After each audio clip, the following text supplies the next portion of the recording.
Ну вот мы сегодня провожаем последний путь человека-гражданина Валентина Сергеевича Шурчанова. И мы, как земляки, собрались здесь и сегодня прощаемся с ним. Юра, вот ваши слова о судьбе Шурчанова, о его работе, потому что ты лучше его знал. Что можно сказать в столь скорбный час? Да, действительно, Валентин Сергеевич наш глубоко уважаемый земляк с большим сердцем, с академическим знанием, и его ценили на высочайшем уровне за то умение находить общий контакт со многими людьми. Невзирая на разные партийные принадлежности, наверное, он каждый раз задавался вопросом, а как важно для дела, а как важно для страны, и как важно то или иное принятие решений для нашей родной республики. Я полагаю, что человек, он был эпохальным, умел творить эту эпоху и сам и творил. И был, наверное, честнейшим человеком. В отличие Чувство других. глубокой справедливости присуще, наверное, было ему с детства, потому что рос в труде, закалялся всегда на самых передовых рубежах и думал всегда категориями глобальными, хотя всегда действовал локально. Поэтому в наших сердцах он сохранится и в памяти как человек, шедший со временем и с эпохой. Может быть, не все получалось, а все и может и не получится не у каждого, потому что в этом мире не все подвластно нам. Жизнь все-таки это борьба. Это всегда так, и выживает порой не самый сильнейший, выживает, пожалуй, гибкий, умеющий перестраивать самого себя и перестраивать те моменты и жизненные уклады, в чем, конечно же, Валентин Сергеевич был, несомненно, патриотом. Ну, спасибо. Вечная память ему, народу. Вечная память, да. Мы сохраним его в сердцах.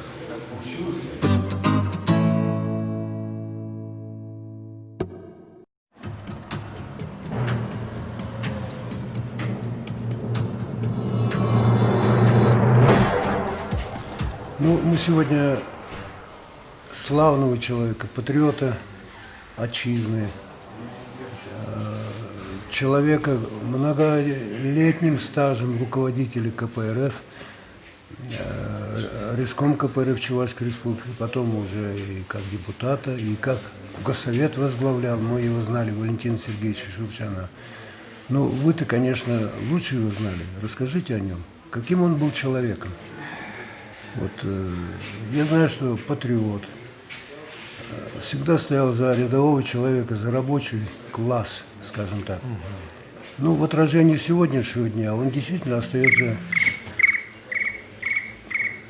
как бы единственным человеком. Пока не отвечает, сейчас я перезвоню вам, перезвоню. Говорите. Понимаете, что я могу сказать? Я, как бы уже сказал, я его знал в советский период понаслышке. Тогда, когда страна была разрушена, партии запретили, мы и он в обломках КПСС начали создавать организации коммунистов и Чувашии, Республики Татарстан и других республик. Вот здесь уже мы вошли в определенный контакт. Его, я бы сказал, плюсы, он уже имел огромный опыт в советский период в руководящих партийных иных органах. Ведь КПСС это была не просто партия, это была структура цементирования СССР. Вот. Секретарем райкома, первым секретарем горкома, вторым секретарем обкома, первым секретарем, председателем госсовета. Вот этот опыт ему дал до сих пор, вот уже столько лет служить народу. Это богатый опыт. Это во-первых. Во-вторых, он поднялся с низов. его никто, как таковой, никакие там связи. Он сам себя вырастил и по социальной лестнице шаг за шагом добивался, стал руководителем, я бы сказал, общероссийского масштаба. Вот. Это два. И в-третьих, это гражданин и человек с большой буквы, сочетая в себе человечность, требовательность, ответственность, принципиальность, объективность, конструктивная и работа в интересах людей, в интересах избирателей. Не у каждого депутата есть такие рычаги, какие у него были. Вы представьте себе, он и историк, и философ, экономист, юрист, финансист, плановой бюджетной комиссии. Я же знаю, я же у него в кабинете бывал, на парламентских слушаниях. Вот. Его ответственное отношение за поручение дела и доведение до логического конца его отличало, и он всегда добивался результативности. Вот. Следующее. Он 5-6 лет курировал нашу Республиканский комитет КПРФ Республики Татарстан. Вот здесь я видел его талант руководителя, политика, вот, организационника, идеологического работника и журналиста. Он к нам приехал, дал уроки управления партийной организацией, его специфики, психологии, вот, его ораторское искусство, его язык утонченный, знание предмета. Вот тогда, когда был на пленумах, конференциях, семинар-совещаниях, или мы проводили совещания с депутатами поселенческого уровня, всегда у него присутствовали цифры. Не просто лирика, философия, а конкретика. Знание экономики России, его многоотраслевого хозяйства и предмет знания тех требований фракции КПРФ в Государственной Думе, участие, личное участие в законодательных инициативах, это ведь не каждому дано законы писать. У него вот это уровень теоретический, практический, политический, она была на уровень выше, чем других руководителей республиканского масштаба. Вот. И потом, надо сказать, я никогда не видел его таким злым, таким вот яростным. Он всегда показал себя спокойно, стабильно. Хафиз Георгиевич, надо выдержать паузу, надо подумать, давайте посоветуемся, давайте, как говорится, посмотрим разные аспекты. И тем самым он всегда говорил, с любой ситуации есть выход. И действительно, нет безвыходных ситуаций. Вот один раз мы с ним после большого мероприятия сидели на официальной обстановке, он сказал следующие слова, я уже говорил об этом. Хафиз Георгиевич, хватит ли нам жизненный путь, вот жизнь, чтобы видеть плоды тех труднейших, как говорится, деятельностей, путь она республиканского масштаба, общероссийского масштаба, видит обновленную народную власть, то есть обновленный социализм. Я говорю, Валентин Сергеевич, может и хватит, может и не хватит, но зато фундаменты обновленной власти, никакие события августа 1991 года, октября 1993 года не должны разрушать. Она должна быть крепким, фундаментальным. В этом отношении он его заложил. Вот. То, что от него зависело. И потом следующее. Партийно-политическая работа, депутатская работа требует много сил, энергии, нервов, кадровые затраты, финансовые затраты, технические затраты. Просто так ведь ничего не делается. Тем более тех условий, в которых мы сейчас работаем. Вы же видите, как сказали Ленину, какая вроде стена властной партии, вроде какие структуры. Мы уже 30 лет в условиях оппозиции работаем. Поэтому тогда, когда он говорил об этом, вот, я говорю, Валентин Сергеевич, наши дети, наши молодые соратники в любом случае будут достигать те результаты, которые поставлены нашей партии во главе генерала Зюганова по выводу кризиса нашей страны. Вот это 15 пунктов, которые, к великому сожалению, не попали в Конституцию, они ярчайший путь спокойно, законодательным, мирным путем заменить политический строй в нашей стране. Вот. Завершающее, что хочу сказать. Люди приходят, уходят. Так устроена природа. Вот. Да, совершенно Да. верно. Хотим, не хотим, все временно, вечное только время. Вот то время, которое было отведено, наверное, судьбой и Всевышним, наверное, что-то там, какая-то сила есть. Он его сделал от и до. Вот. И поэтому от человека остаются его дела, его память, его награды и память не только человеческий, я бы сказал, политический, на уровне государственных деятелей. Я думаю, вот я сегодня еще обращусь к президенту, то есть глава администрации республики, у нас ведь республика президент, Рустам Нургалиевич, поэтому всегда мне это сочетание обращусь. Надо увековечить имя, фамилии и отчество, и дела Валентина Сергеевича. Почему? Потому что таких людей почти нету. Или попасть только посчитать. У чувашского народа много своих героев. Василий Иванович и другие. Вот в области политики, депутат деятельности, считайте, он маршал этого дела, в кавычках. Он остается, по-моему, единственным. Един- Точнее, был единственный. Да, единственный, который сочетал и советский период, постсоветский период, такие высоты и такие органы управления, через которые он выполнял наказы и чаяния нашего многонационального народа в России, в том числе чувашского народа. Я думаю, и в календарике, и у нас, у коммунистов, должна быть страница 19 января родился Валентин Сергеевич Шурчанов, государственный, политический, иной деятель, который полностью отдал себя в беззаветное служение нашему народу. Я думаю, еще я предложу, конечно, в школе, где он учился, он достоин этой школы, если нет названия, нести имя Валентина Сергеевича Шурчанова. Может быть, одна из улиц, вот, пускай будет столица, или где он родился, пускай переименуют, или новую улицу имени Валентина Сергеевича Шурчанова. Тем самым мы покажем и докажем, не только нисколько советский период вроде переименовали, новые имена вот таких деятелей должны быть и улицы, и скверы, или школы, или где он жил и живет, может быть, это самое дощечку, что там вот такие-то годы жил такой-то деятель. Почему это надо делать? Есть такое понятие преемственность поколения. С уходом Валентина Сергеевича Шурчанова с этого мира не уходит его практически деятельность на различных должностях, и молодежь должна знать своих политических героев.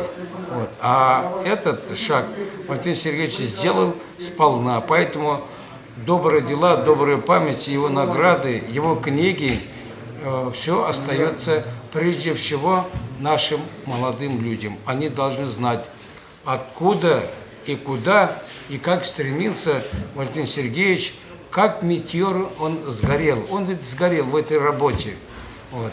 Сгорел, но осознавая, знавая о том, что он должен этого делать, он всегда говорил, если не я, а кто иной.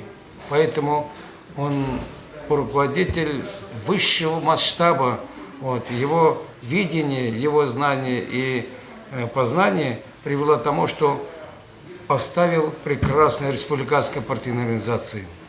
Оставил память, как депутат Госсовета, столько созывов, а там ведь надо работать, там надо предмет, надо знать. И оставил добрую память и в наших соседних республиках.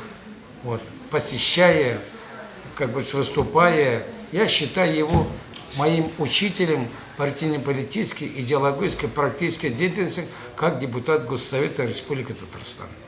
Вечная память Валентину Сергеевичу. Вот. Я выражаю соболезнования родным, близким, соратникам, членам КПРФ, сторонникам, сочувствием всего многонационального народа Чувашской республики, в том числе Республики Татарстан. Мы братские народы, Да, мы веками верно. жили в Бог, и мы должны также при отсутствии Валентина Сергеевича еще лучше, еще сильнее, чтобы наши узы были связаны, и мы совместно должны работать, чтобы победить ислейшего врага, как говорится, вот этого капитализма, империализма, вот этого, как говорится, то, что привели нашу страну к катастрофе почти. Вот мы должны вывести нашу страну мирным законным путем из той пропасти, в которой сейчас она находится. Впереди, хотим не хотим, стучится обновленный социализм. И хочу сказать братскому чувашскому народу, вот, терпение, благополучие, здоровья, успехов, веры в будущее вокруг коммунистической партии КПРФ Геннадия Жиганова нам надо объединить все левые патриотические силы народов России, к чему стремится Валентин Сергеевич, тем самым поменять политическую власть в нашей стране. Спасибо. Вам желаю тоже удачи и дружественному татарскому народу. Пожалуйста. Добрый путь. Спасибо.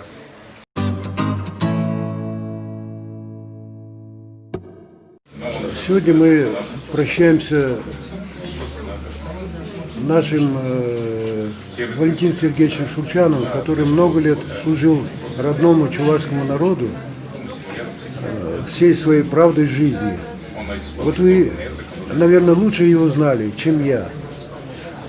Скажите о нем. Что вы думаете? Ваши слова. День-то сегодня, конечно, добрый и хороший, зимний, но он и печальный, потому что грустит вся Чувашия, да и Россия, потому что провожаем сегодня лучшего сына нашей родной Чувашии, бывшего первого секретаря обкома комсомола, сейчас первый секретарь рискома КПРФ, Валентин Сергеевич Шурчанов. Конечно, для меня очень много значит, потому что я тоже бывшая комсомолка, я член КПРФ, естественно, КПСС. Поэтому я сама член КПРФ, и у меня есть своя ячейка. Я, конечно, всегда, общалась с Валентином Сергеевичем, потому что это наш предводитель, командир, самый лучший комсомольский вожак и партийный товарищ. Просто для меня, для нашей семьи, вот эти вот сейчас дни последние, это большое горе, потому что и отец, и мать, и мои в семье, все члены КПРФ. И буквально на днях, даже из Москвы, когда уже он лежал, болел, он такое последнее сделал завещание, даже можно сказать, моей маме в честь 95-летия с его руки, с его слов вручили медаль столетия Чувашской республики, автономной области. И вот маме вручили вот эту медаль. Мама даже сейчас сказала, что да, скорбим, но куда денешься, это судьба. Спасибо очень большое. Да, земля горюет, мы горюем, но ему Царство Небесное. Это просто 73 года, тем более для такого прекрасного человека, да и вообще для человека любого, это же еще только комсомольский возраст. Жить, да жить, творить для народа, для Чувашии, для партии. Спи спокойно, Валентин Сергеевич. Пока имеем память, мы никогда вас не забудем. Спасибо. Низкий поклон. Спасибо.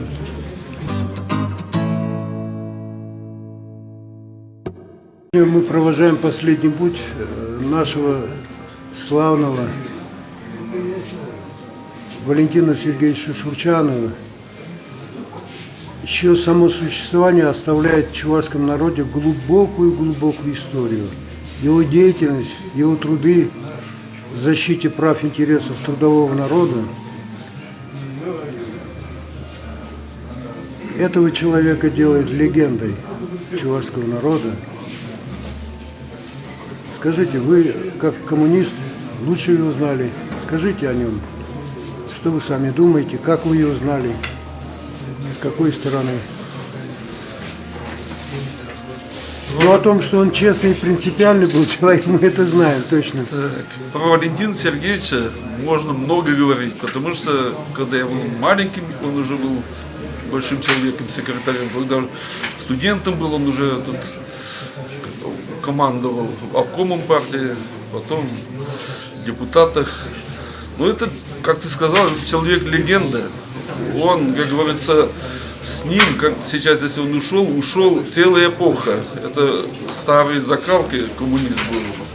И он жил в этой жизни как настоящий коммунист.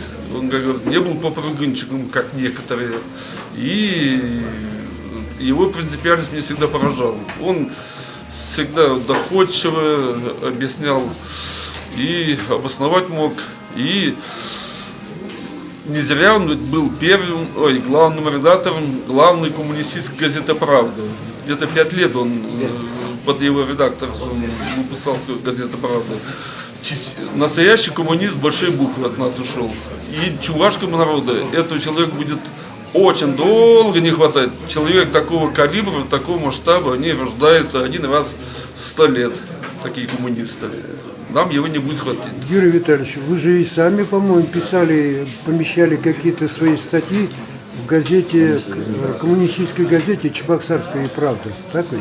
Ну, я как коммунист, у нас есть своя газета, всегда текущие вопросы, где критиковать, чтобы недостатки в городе, по мере возможности, всегда я пишу критические заметки. Ведь в последний момент, вот про памятник Ленина на площади Победы в Юго-Западном районе, туда вложили много миллионов денег, и все поменяли, и все мрамором, все в граните, все. Но самого Ленина, памятника, пожалели, ушло бы там, может, 50 тысяч, 40 тысяч, не покрасили, даже косметический ремонт не сделали. Я очень поэтому недовольна, и каждый раз я критикую и пишу в газетах, и буду критиковать, потому что власти, вот это то, что сейчас сидят у руля, они ведь все на базе Советского Союза им достался. И Ленина сейчас не надо забывать. Это он создал социалистическое государство, лидер государства. Таких людей надо ценить и уважать. Лидер можно основатель государство, да. Мы очень быстро забываем Владимира Ильича. Очень быстро. Это плохо. А в других странах такого с такими лидерами государств так не поступают. И будем дальше критиковать. Юрий Витальевич, а вот ваш сосед, это откуда он приехал? Так, это Владимир Ильич, это Аликевский район, первый секретарь райкома партии, уже настоящий коммунист. Сейчас будем слушать. Уважаемые товарищи, то, что сегодняшний день траур для всей Чувашии. Особенно для меня, который, значит, когда он работал первым вторым обкома партии, а я был простым коммунистом, и меня избрали первым секретарем Аликовской райкома партии. Значит, пришлось работать мне под руководством Валентина Сергеевича Шульчана. Был человек, учил, подсказывал, что делать, как делать, чтобы на благо людей жить и работать, честно, добросовестно быть. Вот по этому принципу я тут неоднократно избирался первым секретарем райкома партии. Поэтому, я думаю, таких людей сотни, из 100 человек, 1 человек возможно быть. Поэтому я прошу, значит, то, что как бы не было, что-то по работе, кто-то что-то где-то обидел, такого не было. Дай Бог, память останется у нас навсегда. И чтобы как бы от коммунистов района, чтобы большое соболезнование. И мне знали, что я сюда приду сегодня, они велели соболезнования, значит, чтобы признать, что в действительности он был человек с большой буквы. Дай Бог, чтобы подходящие кадры, будущие, чтобы достойные были, избирались. Чтобы иногда у нас будут достойные кадры. Но народ у нас такой, или он все же настолько вялый, что уже... Все, я с вами согласен. То, что иногда бывает тяжба, где-то что-то кто-то хотят поделить. Но я этот этап проходил, всегда открыто лицо говорил. И он тоже учил так, быть таким человеком. Я надеюсь, что как нынешний первый райкома партии, значит, мы сделаем, чтобы авторитет Валентина Сергеевича Шульчана сохранить, и чтобы он был уважаемым человеком на всю жизнь. От всех коммунистов, значит, соболезнования района выражаем родным, близким. Спасибо.